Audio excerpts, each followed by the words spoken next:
The first category that we talked about are those organisms that use oxygen in their metabolism and also are able to detoxify byproducts that are produced as that oxygen is utilized. So we talked about the obligate aerobes, the microaerophils, which require less than normal oxygen concentration, the cacnophils, which love higher CO2, lower O2. What's the vessel we use to culture cacnophils?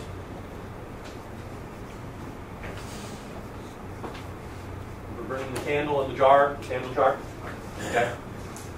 Then we were talking about facultative anaerobes and how they differed from strict aerobes.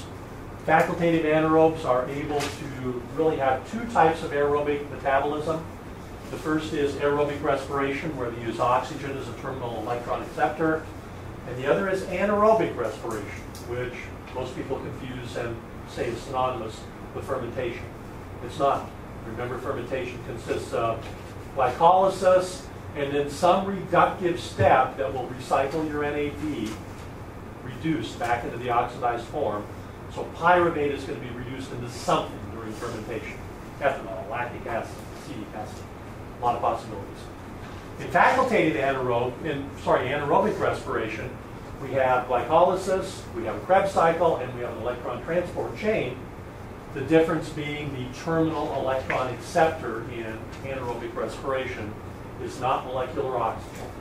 It's some compound, oftentimes an inorganic compound, that contains oxygen and has the ability to accept electrons and become reduced.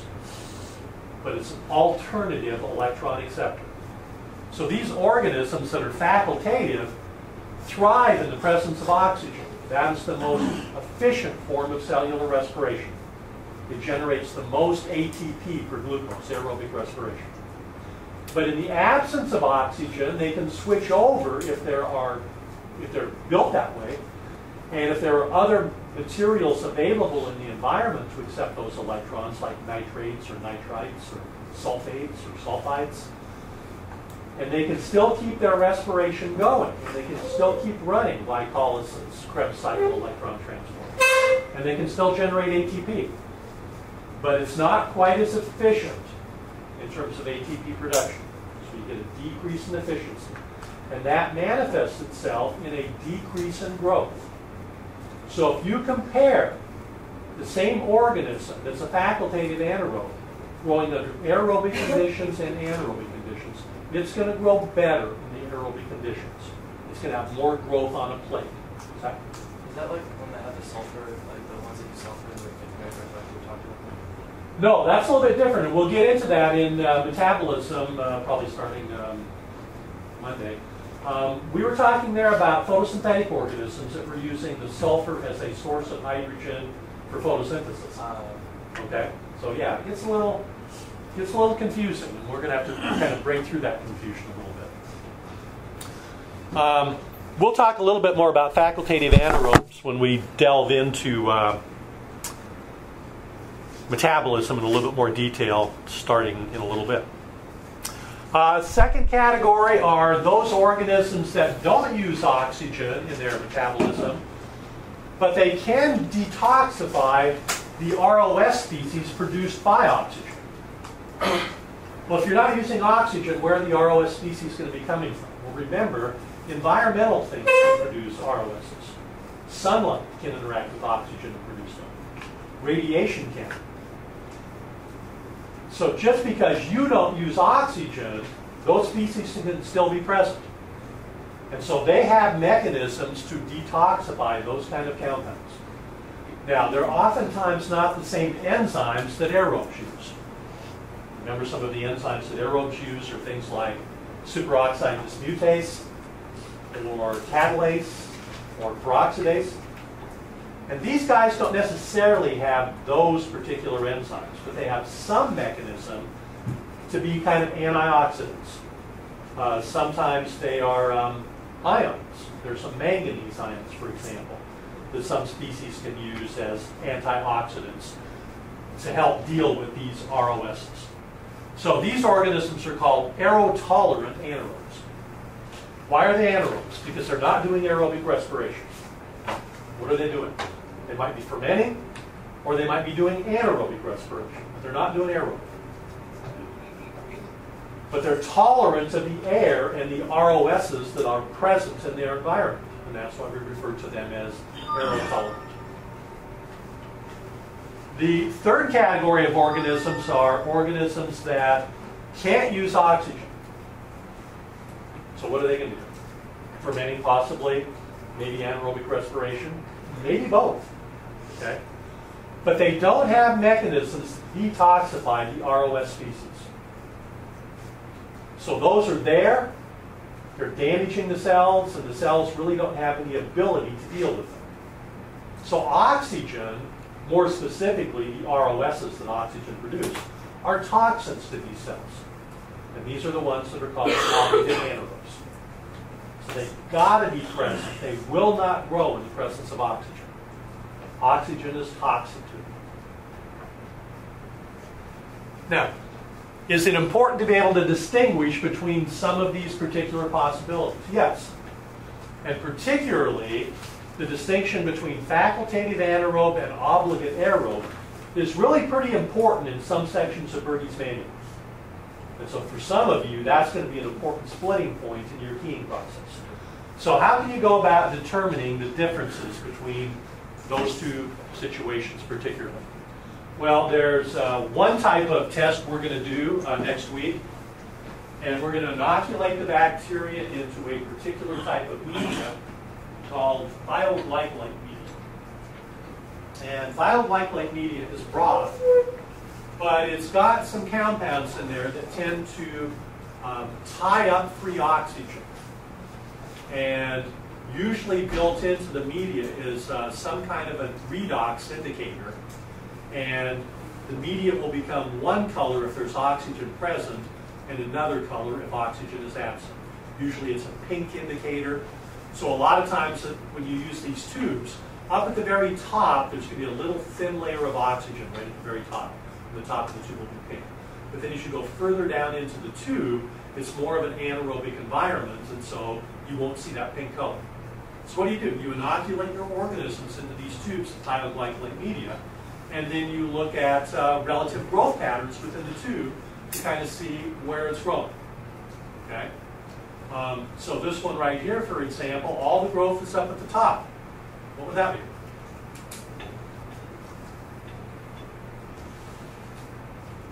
That would be our obligate aerobes, okay? Because there's just a little bit of oxygen that's diffused into the media right at the top there. But down here, this is pretty anaerobic, okay? These guys over here tend to be more aerotolerant, okay? You get some growth here as oxygen content decreases, then, I'm sorry, microaerofil, not aerotolerant. So these require a little bit less oxygen to grow, but when you get down here to low oxygen concentrations, they stop growing. What about this one? Grows throughout. Take that one. Okay, that'd be facultative. Okay, let's be facultative anaerobes. Okay, and then down here, nothing up at the top where oxygen is present, right? So these would be the obligate anaerobes. Okay, so that's one way in which you can determine oxygen concentration or oxygen dependency, and we will do that particular technique. Here's another way, and I'm not going to go through all the chemistry of this right now. This is in your lab book, your lab manual, and this is something that I will expect you to know for the lab exam. And there's some questions at the end of that lab exercise about, do you understand how the gas pack works? But basically, you've got a sealed jar in which you can put plates. You've got an envelope with some chemicals that react with oxygen and produce water, thereby removing the oxygen from the atmosphere. And there's usually some kind of a little indicator strip that you put in here, I'll show you that in lab, that turns a particular color when oxygen's present and it turns a different color when oxygen's absent. Okay? So you can tell whether this is working or not. Some of these also generate a little bit higher CO2 concentrations, depending upon the chemical pack that you use in the gas pack. And so we're going to do this, and we're going to grow your unknown in gas pack and normal incubator. And One of the real litmus tests obviously is whether it grows better in the gas pack or better in the incubator. If you are a strict aerobe, it's only going to grow in the incubator. It won't grow in this anaerobic environment. If you're facultative, it will grow in both, but where will you get the best growth? In the regular incubator. Okay? Because in this environment, it's going to be doing anaerobic respiration, which produces less ATP, and therefore we're going to get less growth relative to the aerobic conditions. So those are a couple of things that we're going to be doing in the lab. Cultivating anaerobes is a pain. Okay? This shows people doing research, working through this anaerobic chamber and this glove box. The chamber's got to be constructed in such a way that all oxygen is removed, because those reactive oxygen species that would be present would be toxic to the cells, and the cells just couldn't survive in the presence of this. Surprisingly, there's a lot of medical importance to some of the obligate anaerobes. And you might think to yourself, well, how could that be? How could the human body ever have anaerobic environments? Well, actually it does. Parts of the colon tend to get fairly anaerobic, in part because of the metabolism of the aerobic organisms in your gut. So they can kind of suck up the oxygen and create anaerobic environments. And so there are a number of your gut inhabitants that are pretty much strict anaerobes. In dentistry, anaerobes are a real concern, because we can get abscess pockets that form in the gum tissue, and that deep gum tissue can become quite anaerobic. And then there are some bacteria that cause serious infections that are anaerobes. And we'll talk about those later on, but the Clostridium species are all anaerobic. And so botulism and tetanus, those organisms initially have to be introduced into an anaerobic environment, and sometimes that environment is created by the tissue damage that occurs associated with the injury that results in the infection. So we're going to come back and talk about some medically important anaerobes a little bit later on. Do any of you have obligate anaerobes for unknowns? Nope. They grow in the incubator, they're not obligate anaerobes.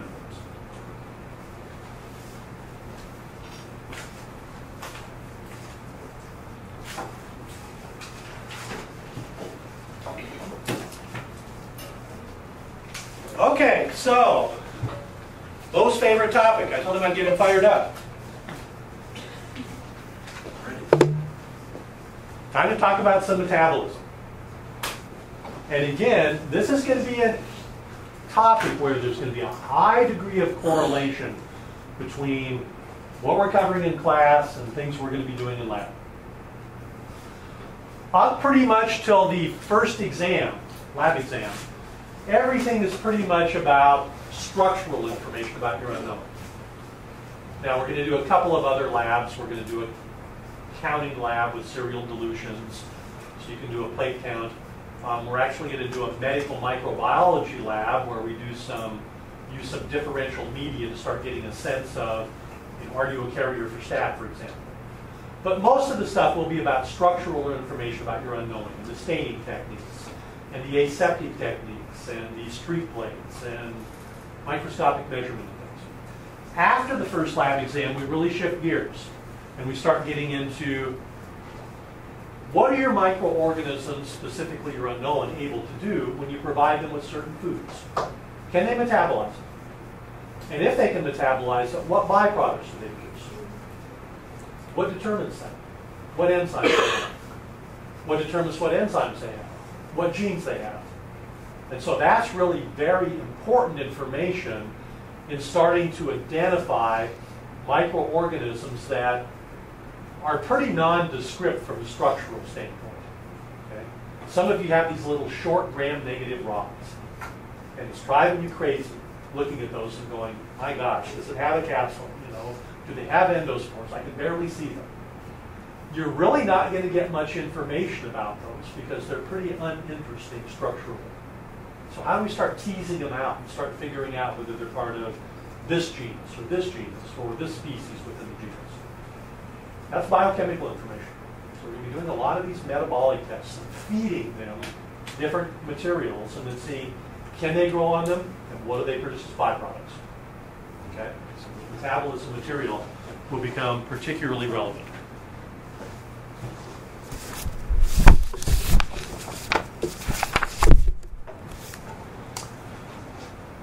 Metabolic reactions are pretty complex, particularly in prokaryotic cells, which I've said are much more sophisticated metabolically than eukaryotic cells. They have many more pathways for biosynthesis of compounds, for example, than we do. But in general, what are the two things that metabolic reactions have to produce for cells to thrive? What's the purpose of metabolism? Making energy, okay? Typically in the form of ATP. In cell, I refer to that as kind of the catabolic role of cellular metabolism. But there's another important thing that metabolism does too. Besides just breaking molecules down and extracting all of the energy possible they can from them in a usable form. What's the other role? In cell, I call it the anabolic role.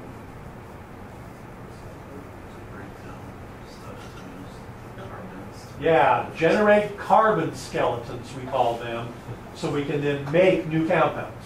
Okay? So if you're given sugar, for example, one strategy for metabolizing sugar is to completely break it down aerobically into carbon dioxide and water and generate that maximum number of ATP, 36, 38, depending upon whether you have mitochondria or not. But another strategy is to partially break down that glucose and maybe convert it to pyruvate and then shuttle off that pyruvate into some other cellular reaction that might generate glycerol, for example. Or break it partially down into carbon skeletons that can be used to produce fatty acids. And then once you have glycerol and fatty acids, what can you do? You can make fats. You can make oils. Okay? So this idea of producing carbon skeletons as well during metabolism is oftentimes overlooked, but it's really important. Metabolism is all about moving electrons around. And oftentimes in metabolism, the electrons are part of hydrogens. And so really, if you're going to get down into dig deep into metabolism, you've got to follow the electrons and or the hydrogens and find out what's being oxidized and what's being reduced. Well, we can characterize organisms based upon their sources of carbon and energy that they use in metabolism. And in cell and other courses, we throw out the term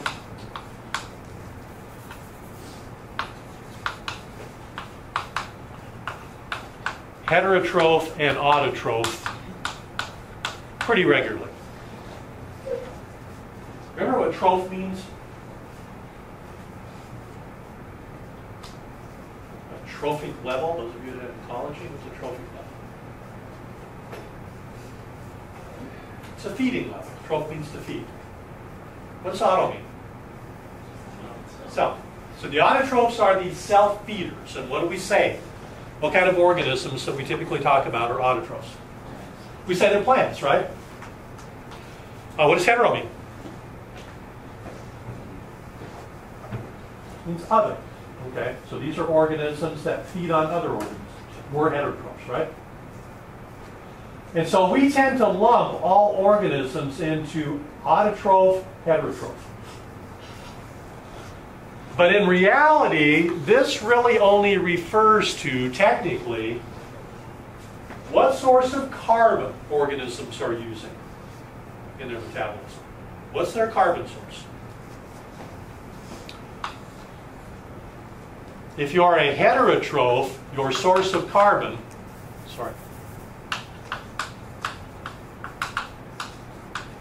is some type of organic molecule. A sugar, a fat, nucleic acid.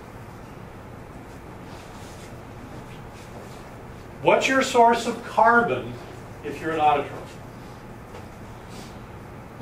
Use organic carbon? CO2. Okay, so use inorganic.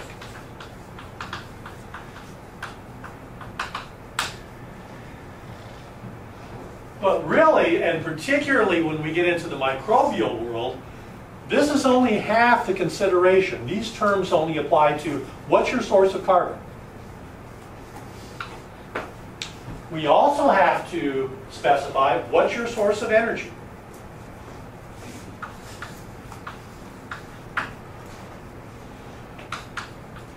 There are groups of organisms that get their energy from chemical sources.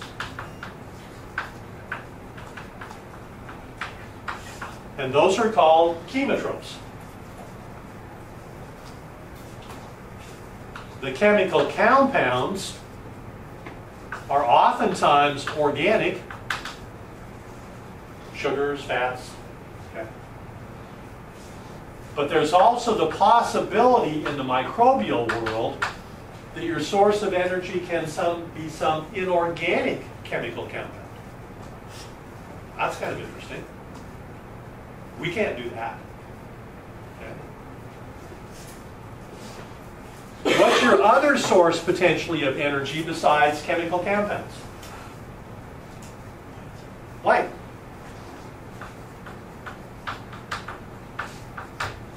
And those are phototrophs.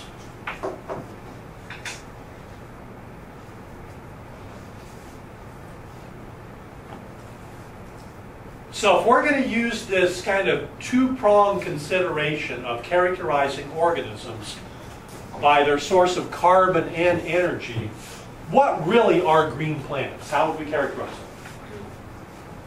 What name would be assigned to them? They would be photoautotrophs. Okay? What would we be? We would be chemoheterotrophs, and because we use organic compounds, we sometimes would refer to as chemoorganoheterotrophs.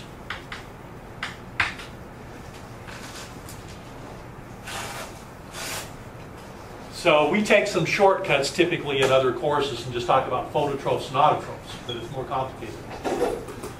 Well, in the microbial world, all of the combinations you could get between sources of energy and sources of carbon are represented in the microbial world.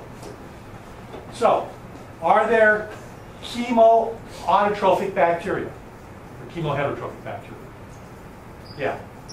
Those that get their carbon from organic compounds, those that get their energy from organic compounds. Pretty much anything that can grow on TSA agar plates are these chemoheterotrophic organisms. All of your unknowns fall in that particular category.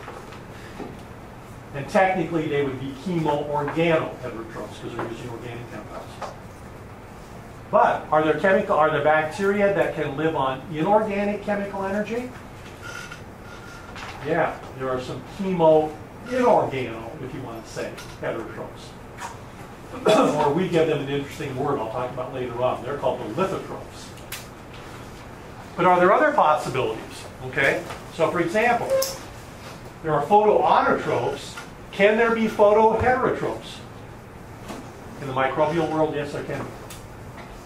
Okay, so I'm going to show you a chart next time that kind of shows you the different combinations and gives you some examples. But metabolism is a little bit trickier in the microbial world than it is in the eukaryotic world.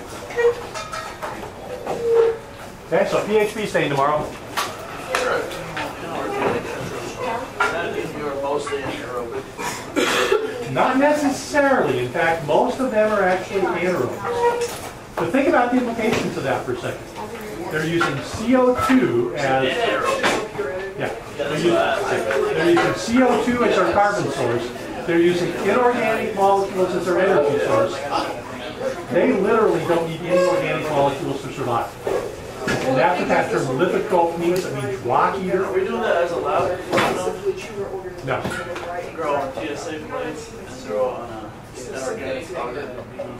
We don't have anything. I don't have any cultures that'll grow just on that stuff. So all of them are 2 Yes.